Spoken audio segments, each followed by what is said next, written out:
শিবিরের সাথে ব্যক্তি হিসাবে কম্পেয়ার করলেও অন্য প্রার্থীরা আসলে খুব একটা কম্পিট করার মতো ছিল না তাদের মেধা, দক্ষতা, যোগ্যতায়।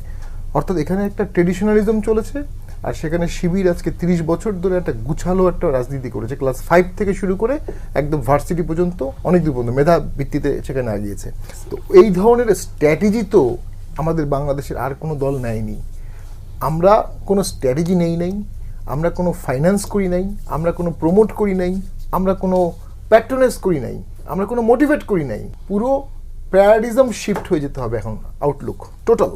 এবং আরেকটা ধারণা ছিল যে মুক্তিযুদ্ধের চেতনা দিয়ে তো আঘাত করার চেষ্টা করা হয়েছিল এই প্রার্থীদের, কিন্তু ওদের ব্যক্তিগত দক্ষতার কারণে কিন্তু তারা সেটাকে ওভাররাইড করে ফেলেছে।